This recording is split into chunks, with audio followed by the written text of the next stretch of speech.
Hey, what's up guys, it's Elasticspyder here, and in today's video we are looking at the Tier 8 French battleship, the Richelieu.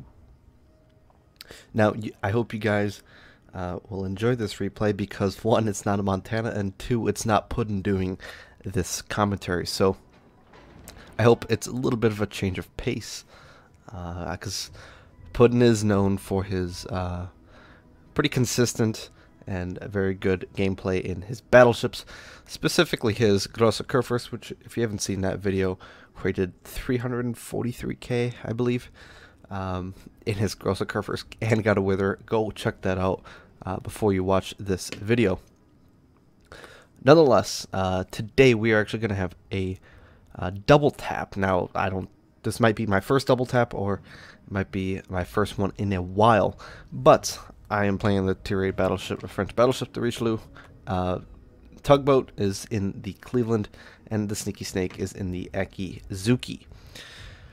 Now, also on the enemy team is the Voltic Viper, 3FM, and the Wicked Worm. So these people are very good players, and oddly enough, we managed to get in a match with them. So with that being said, we are going to slowly and very carefully push around the B cap here, or around A cap to the B cap.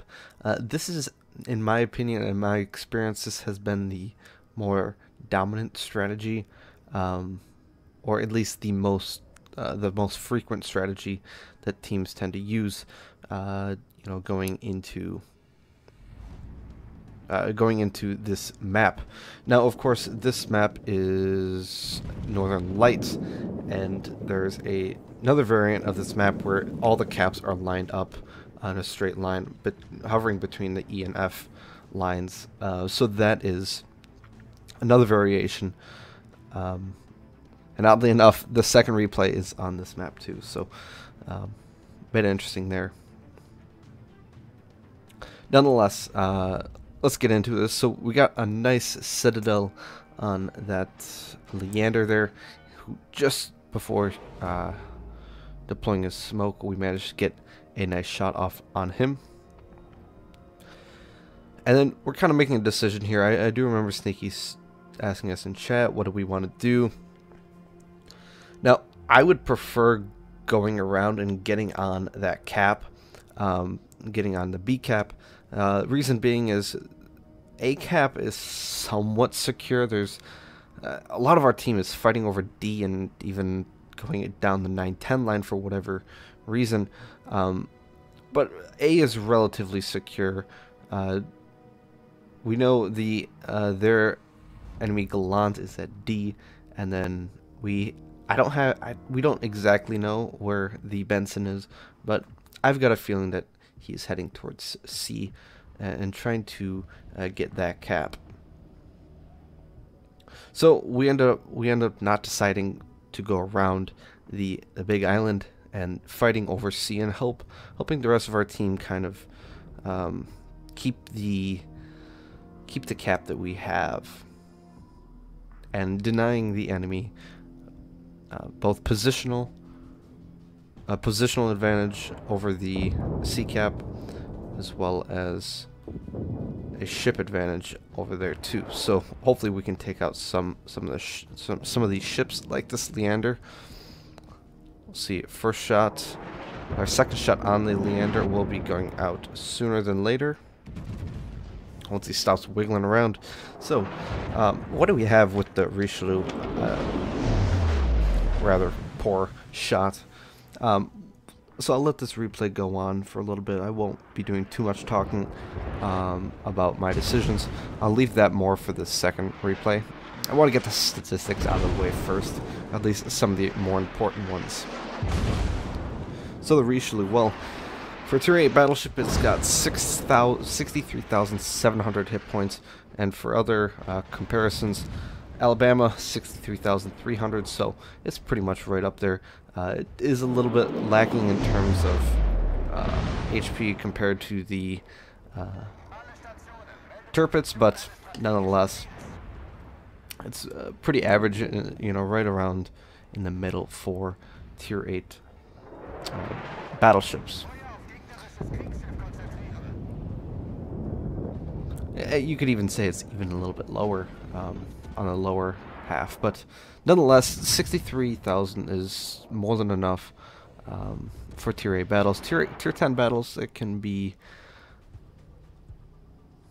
start to feel like you don't have a lot of HP, but that's okay, because one nice thing about the Richelieu is its guns.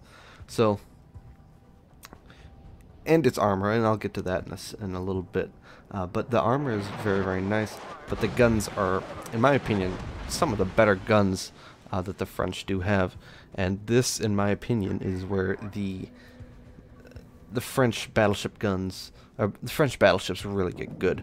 Of course, you've got things like the Lyon and the Normandy, and those are... they're good ships. They have their little quirks, but at the end of the day, I think this is, in true French fashion, how the French battleships are supposed to be played. And by that, I mean 380mm guns, which have decent Sigma. Sigma is 1.8. It's not the best by any means, but 1.8 Sigma allowed me to hit the citadel of that Leander, the citadel of that North Carolina at some 16 kilometers away. Also allowed me to hit that citadel of the Alabama at, I want to say, 12-13 kilometers. So at the end of the day, it's good. It's good dispersion, good Sigma. However, sometimes RNG control you. That is it's a big thing with this ship, is that either you get a really good dispersion, like again on Legato, I get a citadel. I mean, what can I say? Other times you just don't get any good dispersion, and a lot of times, from my experience, it's either you get 4 shells that travel in a horizontal line towards your target, which is actually the most ideal, especially for broadside targets. And then other times you have a vertical line with shells jumping to the left and right of that. So those are basically the two options. There's never really a nice mid-ground. It's never like a little high, a little, you know, to the side. It's always, at least from my experience, one or the other. So it just depends on how often you've blessed RNG that week. If you've done it a lot, then, well, chances are you'll probably get good dispersion. Otherwise, sometimes, no. So this Atlanta pops up here and starts harassing us, and I honestly did not expect them to be there. And if I was the Alabama, quickly, let's do this. So if I was the Alabama, I would probably be kiting here, here, here, because we've got 4 ships that are charging you down. But he is going to do something very, very interesting, and something that I didn't expect. So the Benson gets spotted, and we take a pot shot at him, but unfortunately we didn't get any damage. Like I said, the dispersion wasn't, you know, helping us out any there. So now I'm in a bit of a bad position. I'm in a good position in the sense that I'm pushing in a battleship, and pushing in a battleship's never a bad idea. That's kind of what the purpose of the battleship is to have, since you've got the largest HP pool, the best armor in terms of ship classes, that is why you need to push. But you need to do so smartly. So I know that Atlanta's not going to do anything to me, and oh boy, 28,000 double citadel on that Nagato. No comeback from him. And then, oddly enough, Seeky Snake gets a devastating strike. So a couple ships taken out there pretty quickly. Very nice play. But what was I saying? Oh, battleships and pushing. So you have to choose your moments. So in that situation, I saw that most of their team was kind of hiding between C and D. So in that respect, I saw that I needed to start pushing up. In another respect, I saw that there was a DD still at C that was spamming a lot of HE and had another one of those ships come around. It could be a very, very bad day for me, but with that being said, I ended up pushing anyways because I'm on full health. I had my damage control ready, and then my heal was coming back in another 40-ish seconds. So again, that's why I pushed there.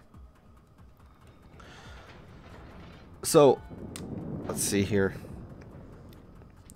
The detection on the Richelieu is it's good. I do like having a 12.6 kilometer detection. It is very, very nice.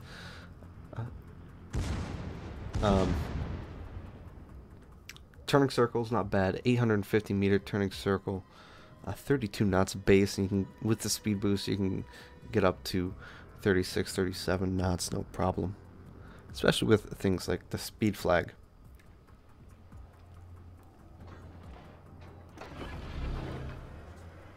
Nonetheless, I'm going to point out another flaw right here.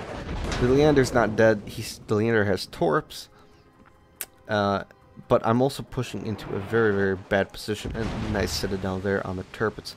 The reason being, and I'll keep the replay going. And actually, first, before I mention that, who's capping A? It's the Atlanta. So the Atlanta, instead of going like that, ended up going all the way there. So a bit interesting there. I didn't expect that for sure. But so one thing that I want you guys to notice is that there's a North Carolina here, there's a Richelieu here, there's a Leander here, a Tirpitz and Alabama here.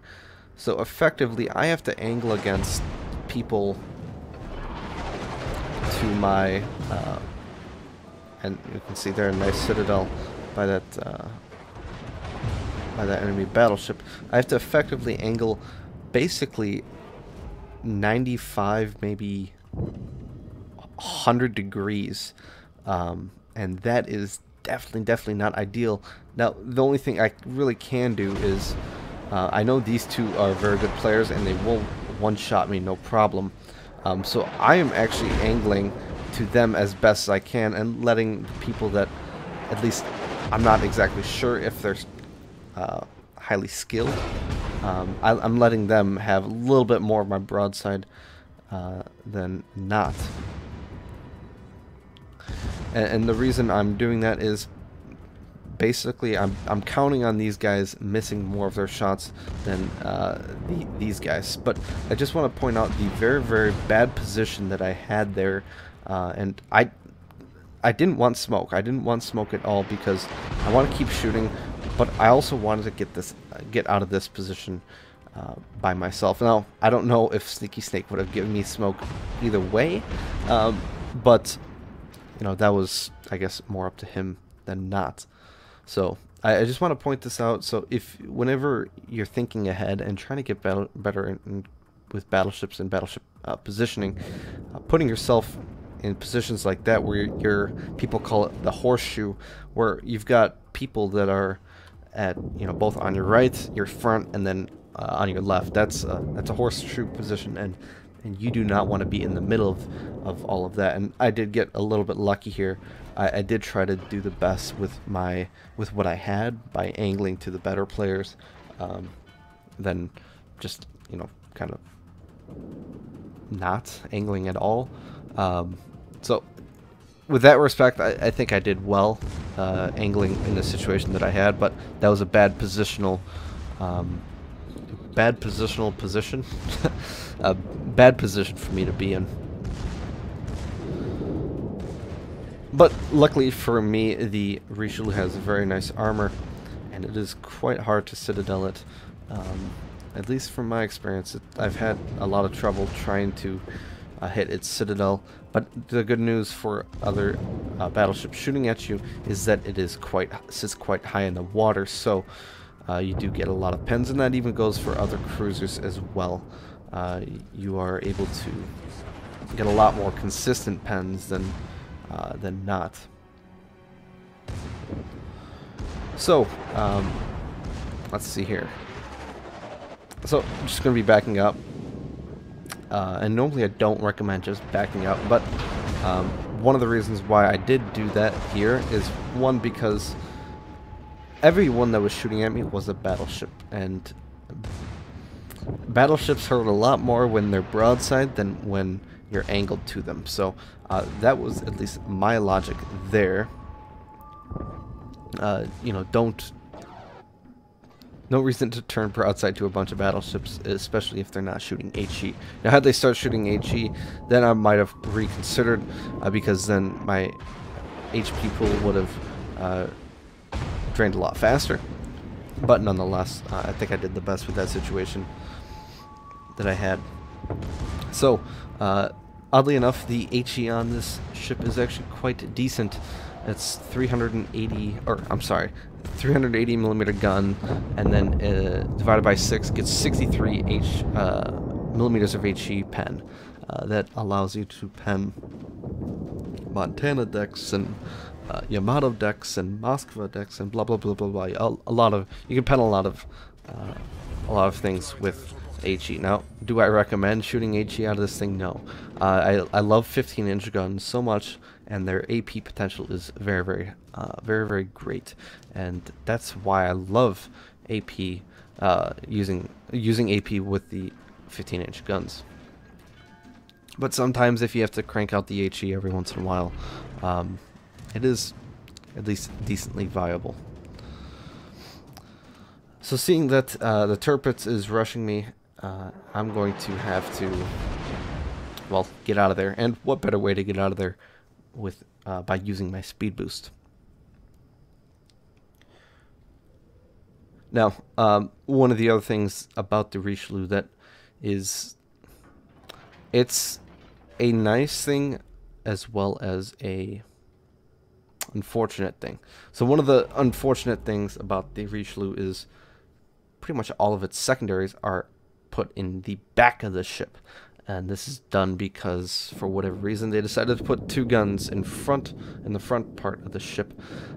So that means that they have to balance it out a little bit, I guess. So they have to put all the secondary guns in the back. So the good news for you guys is, if you do decide, and there you can see the vertical line, if you do decide to go with the secondary build, the Richelieu is not really a good ship to start it at. But it does get better with the Alsace and the Republic. The other good news is that you do have very nice firing angles over the rear of the ship.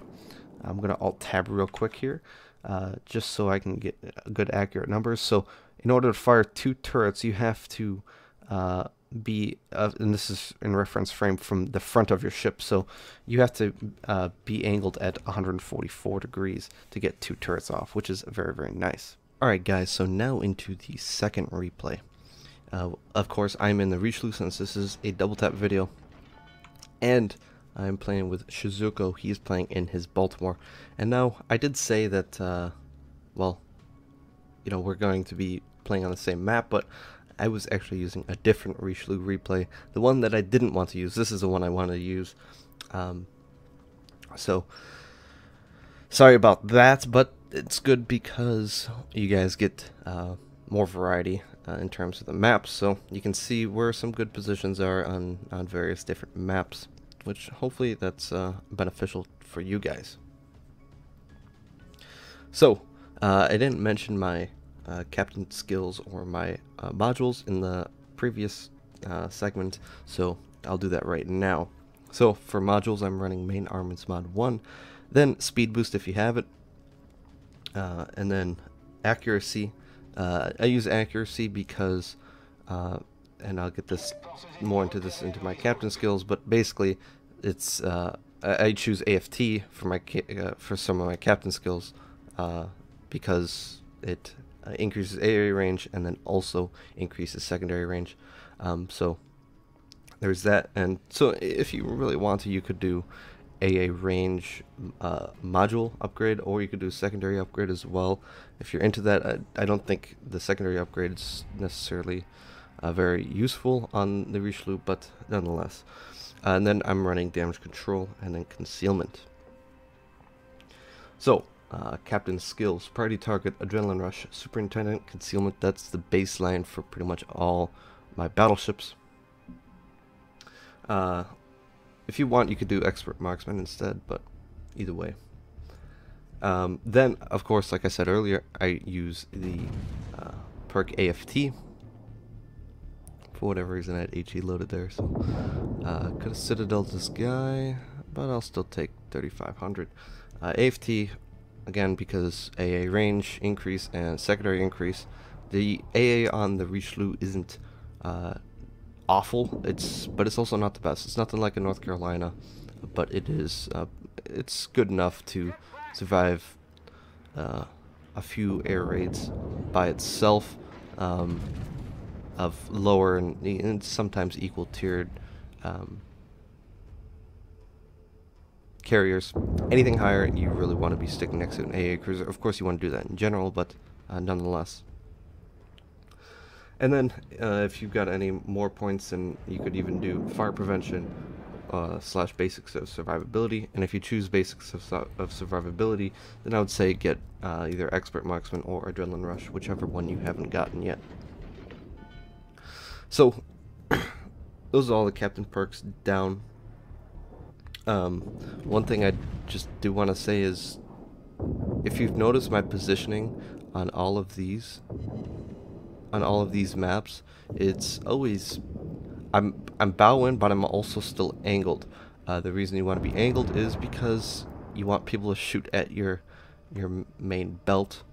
That would be ideal. And then, well, you're angled just enough where, unless we're talking about a Yamato, you know, however much armor you have there is more than effective.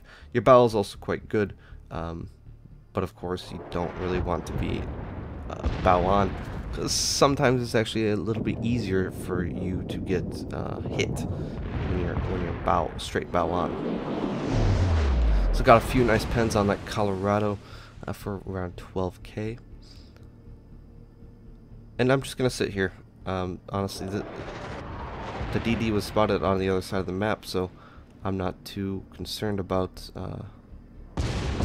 anything. But as soon as I see that that number goes to 4 or 5, I want to try to go dark if I can and make it turn out.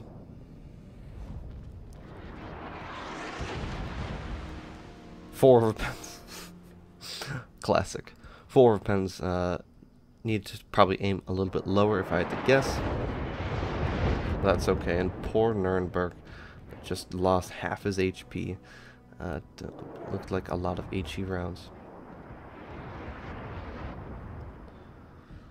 So again, a nice kiting position for the Richelieu. Again, it's not the best kiter, but like I was stating earlier, if you're sitting at about 45 degrees, well, you know, you can get 2 guns to bear. Add another about 10 degrees, and then you can get only 1 gun. So then you're sitting at 35 degrees. So if that's actually good, because except for American 203s, everyone else has a 30-degree auto ricochet. So if a surface is at 30 degrees, unless it's not overmatchable, then it's just going to bounce off regardless of penetration, which it's an interesting mechanic, but it is like right there, like it shouldn't have bounced, because the Chapayev doesn't have enough armor to withstand my penetration at 16 kilometers. But because of the auto bounce angles, that's what happens, which it's not a bad thing or a good thing. Sometimes it's frustrating. Other times it's just completely, sometimes I just don't understand why it's in the game, but what are you going to do?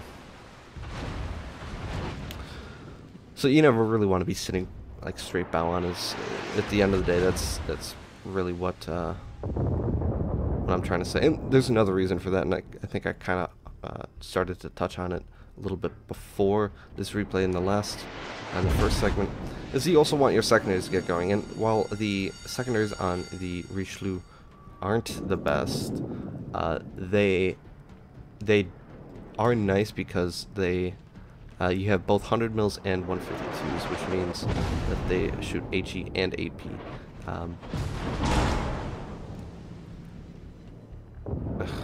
I hate shooting at Normandies.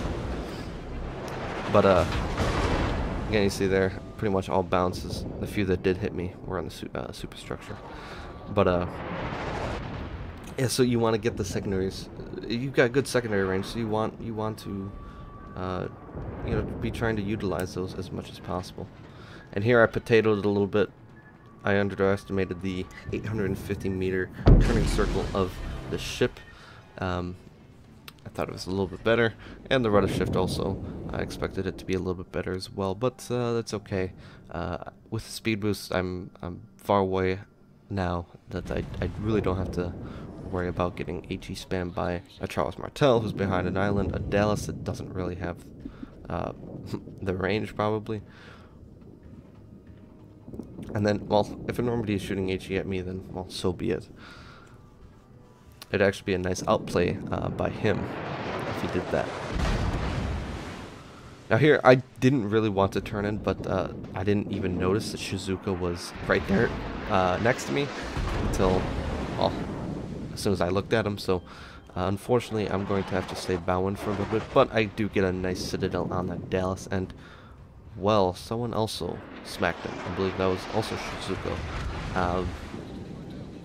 So when you get a citadel in this ship, you know, while it only does just shy of 12,000 damage, when you're looking at a tier 6 like that Dallas, you know, that's just under half his HP, and that's what makes these guns, and these guns, they hurt so bad, or hurt so good, depending on what side you're on, that when when you lose 12,000 damage, it really does hurt. And even some battleships too, like you saw that when I got 2 citadels on that Alabama in the first replay, that was that hurt him.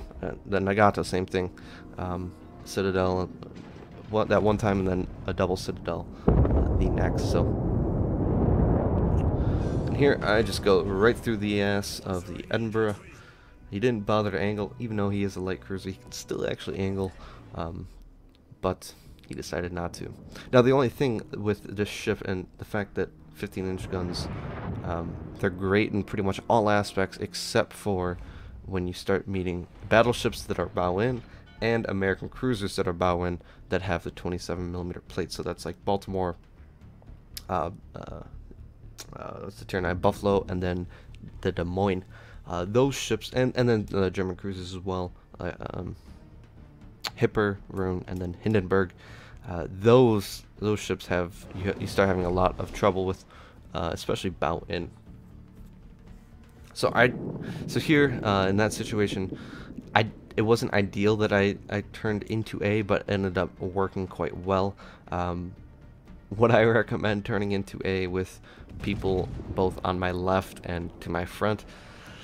No, because there's no really safe way out, especially with the Massachusetts coming. This is probably a very bad situation. So, if anything, this replay can be come down to putting myself in bad situations, whether I noticed it or not. I can't recall, but you know, I'm trying to get myself out of these situations. So here there's 2 things. So there's a Massachusetts that's focusing on Shizuko. If he decides to shoot at me, that's fine, but I'm going to get citadel. The alternative is I sail broadside to this Colorado and Charles Martel, and then I get citadeled by this Massachusetts. So I'm going to mitigate that Massachusetts by putting myself, the island between him and myself, and I'm just going to go bow into the Colorado. And then just hope that he doesn't damage me too bad. And then I'm gonna, you can't see it in the replay, but I'm actually going to secondary select this guy. Now, that's 2 sets of torpedoes, and I do believe that that is the Akatsuki that's come back. See, at first I thought it was the Charles Martel, so, and here it looks like I'm aiming a little too high. There we go, just get low enough. Right in that red area. And I shouldn't have turned too far. Because now this Charles Martel is going to get some torps off, it looks like. I wanted to angle to him. This Charles Martel can hurt me. But he can't be aiming at my Citadel. Because it's just too good. My Citadel is just too good. And here I'm just looking for ass shots. And then I'm just going to take a few of these and I get a nice Citadel right through the rear. And whew, that was close. 3 torpedo hits, 24,000 damage, and now I'm on just over 10k HP. Now, this is where it starts to get interesting. And you can see some of the chat. That was not ideal, but I thought I made the best decision given in this situation. And you kind of have to be, in those situations, you have to be very aware of what everyone's doing. So I got that Massachusetts down to like 900 HP, and then I was just hoping that the Shizuko could actually kill him. He ended up doing so, and he ended up dying in the process. But that was a good trade. I mean, if you're a cruiser and you kill a battleship, especially the same tier, that's not an ideal trade. An ideal trade would be you're at tier 6 with like 1000 HP and you're ramming a full health battleship, a tier 8 battleship. Now, you're probably not going to kill him, but maybe you do, maybe you don't, I don't know. But that would be a more ideal trade. But a tier 8 cruiser for a tier 8 battleship, depending on the situation, it ended up working out. And then, of course, myself killing the tier 7 battleship, and then the Charles Martel. Getting a couple good players out of the fight is always nice. So shells out on this Ranger. Hopefully we can delete them all over pens somehow. I bet if I was shooting HE, those would have been Citadels. So, now, I was saying earlier how the AA on the Richelieu was decent. It's not amazing. It's nothing really special. It's an average tier 8 battleship. It's better than the Imagi, worse than the North Carolina. But at this stage of the game, I don't think I can show it. Nope. You can see my bow is very saturated.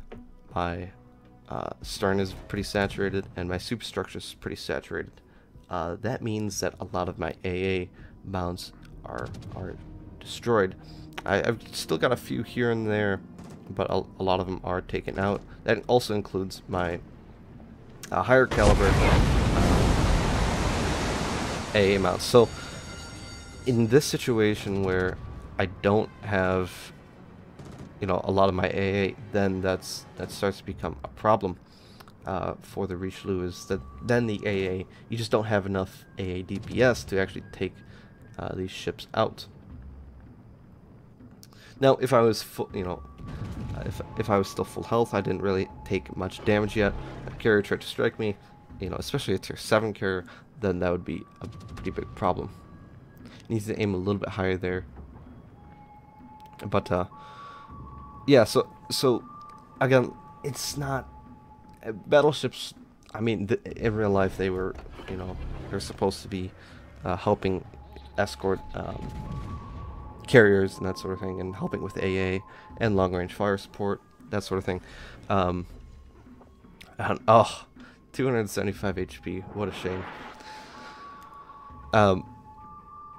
So, but in this game, they're not. They can still be good AA platforms, but the fact that there's defensive fire in the game, that changes everything completely. So again, you want to be sticking near an AA cruiser at the end of the day. So in this situation, well, we're not up. Well, there's 3 minutes left, roughly. Each team has 2 caps, and we're down by 90 points.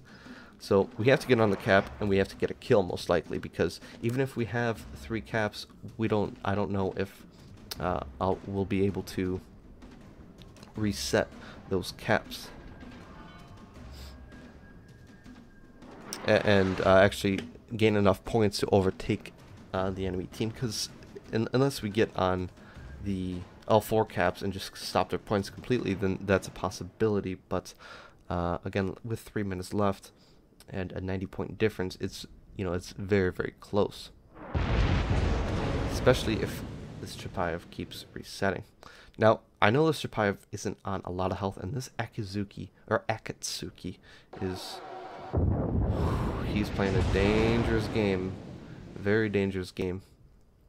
Just sitting out there, waiting, shooting at this battleship, because he knows that battleships don't shoot at destroyers. But he's going to have something coming for him. And as soon as he goes dark, our New Mexico takes him out. Very nice play by the New Mexico there, getting that kill. It really did help us, because now we are up on points. Unfortunately, though, with our carrier dead, there's no way to protect our New Mexico from the incoming Ranger planes. And it looks like he's going to be going down. So my main objective here is to get this kill, or get this cap rather. I see that the New Mexico's going to be going down, so that's a lot of points that are going to drop in a second here. But I also want to point another thing out, is I want to push around this corner for 2 reasons. Well, I want to kill the Chapiev. I want to know where he is. I don't want him to sit around this island just farming our New Mexico, who's getting spotted by planes, and he can't see anything. So that's one reason why I want to go around this corner. And this Chapiev, if he goes around this corner, no matter where he angles, he either has to bow in to the New Mexico. That's one option, but then I've got a good broadside on him. If he goes out and goes back into B cap, he's going to be spotted by me. And a bit of a misplay here. I should have expected these torpedoes. Gonna take 2. JK. That one ended, and that could have been very, very bad. But the other option is he goes into B and kind of kites there. That option is also going to have him force him to angle against a few ships, me, and then also the New Mexico. And in a light cruiser, you really don't want to be angling, trying to angle against a 12-gun battleship like the New Mexico. So here I'm living very dangerously. And actually, at this point, I didn't even need to push up. But the one downside to the Richelieu is you don't have a plane, and that means that you can't actually spot things around islands like I did there, or I couldn't do there. But fortunately for me, the Chapiev decided to pull out just a little bit, and I get a nice citadel on him for 4 kills right as the game is about to end. Alright guys, so in the first match, we ended up with 194k, Dreadnought in the high caliber, 1 ship killed, 8 citadels, and a very, very nice game against some very good players. So Sticky Snake ended up getting top, which is fine. He had 2083, I had 2002, then Tugboat had 1803. Very, very nice game by us, and unfortunately, 3FM was on the losing side, but a 1600 base XP game on the losing team is quite good. The Voltic Viper was second at just under 1200, and then the Wicked Worm at just over 700. So a little bit of the throw, I would say, by the end of the enemy team there, but we did make the most of the situation, which was nice. So here's the damage distribution. You look at it. You can look at it however you'd like. Again, it's a battleship, so I'm going to be using mostly AP. Ended up with 2.3 million potential damage fired my way, which was... It's more than I like, but it's a battleship at the end of the day, so it is what it is, and it's got to happen. 83k damage received, which is quite it's quite nice. I ended up getting 20k extra HP out of my heals, which I would like more. I would be rather pushing around 90k and up, and even closer to 100. But whatever, it is what it is. I tried my best. Credits and XP wise, there you go. So, the second set of post-battle results, we ended up getting 500 grand, 18k XP, Confederate and a Dreadnought, 143k, 5 planes shot down, 4 kills, 4 citadels, 3 base captures, 2 of which were solo.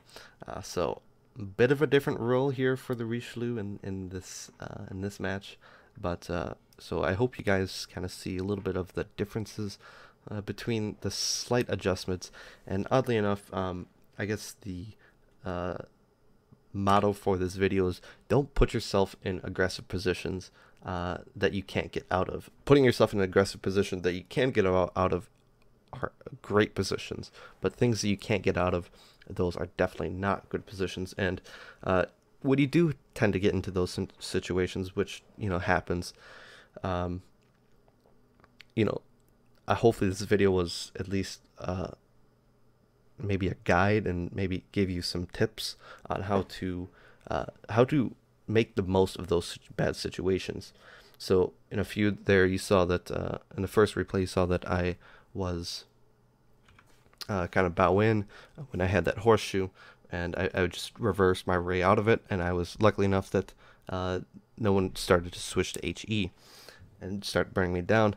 And then there, in the second replay, sticking next to battleships and deciding which ship to angle to when I went into A, and then trying to eliminate as many targets as I could while trying to keep myself alive. So, but we ended up getting just shy of 2,700 base XP, which was nice. And well, again, it's AP heavy focused. It's a battleship. Didn't tank nearly as much as I would have liked, but that's okay because, well, when you use all your heals in a battleship, I think it's a decent game. And like I said, 106k damage received. The previous replay didn't showcase that nearly as much, but this is kind of where the ship starts to shine. And then also, speaking of the AA, 29 AA mounts were destroyed, and then 1 secondary mount. So that's kind of why my plane kills were so low. I mean, and I had more AA, this number would probably be, especially with tier 7 carriers, maybe up in the higher teens. But nonetheless, still did very well and had some nice credit gains as well. And now I'm finally out of the Richelieu, and I did enjoy my time in this ship. It was a good ship to me, and I'm definitely keeping it. So let me know your guys' thoughts on the Richelieu. I can't wait to start the grind for the LSAS. Maybe I'll stream some, well, if you're watching this video the day it comes out, maybe I'll stream some on Wednesday. If not, guys, I hope you enjoyed the video at the very least. Or sorry, this comes out Wednesday, so I'll probably be coming. I'll be streaming that day. But anyways, I hope you have a wonderful day, guys, and I'll see you guys later.